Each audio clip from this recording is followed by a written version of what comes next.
Right.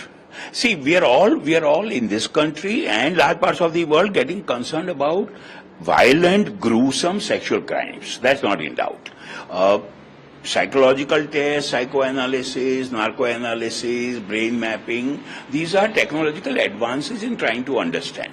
But the basic finding that you are referring to of animal instinct giving vent, going unbridled, unchecked.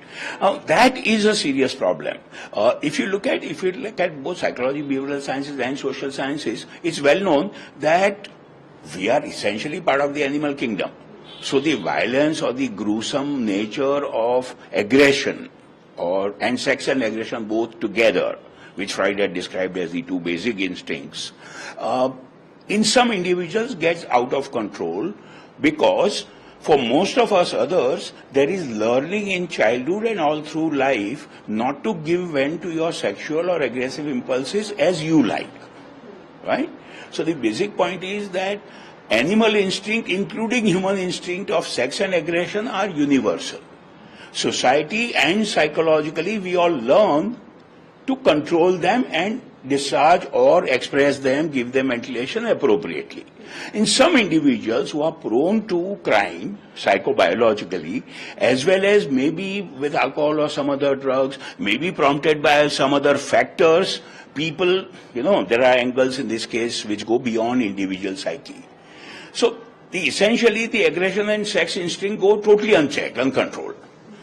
So then there is no limit to what a person can do, which is of course very sad because here it involves another person. See, as long as my violence or sexual act is directed at inanimate object, that's bad enough for my learning. If it happens, between two consenting partners, as it happens sometimes, that's another level. But for an unwilling, helpless child or lady to be going through that, obviously shakes us all up first. Let's also, what you asked about, why is this happening?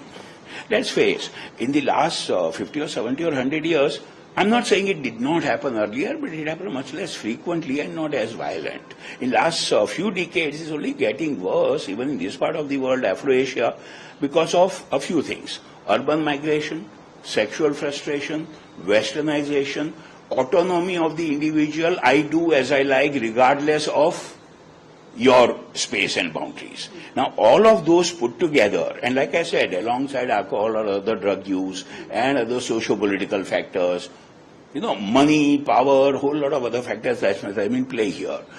So that's the combination of factors that's actually making it really bad. What can be done about it? Generally, unfortunately, what we do is post-event intervention. Individual cases or even scientific studies or policies, laws, mainly with the idea that if you make stricter laws, it will deter and discourage other people from doing so. Like, hanging for murder, right? Fair enough, one aspect.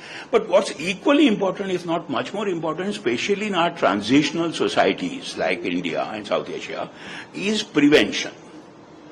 Can we identify people, young people, youth, adults who might be vulnerable to this based on history, based on past behavior, based on some psychobiological markers, which are possible, to see that these are the people who are more likely to do that.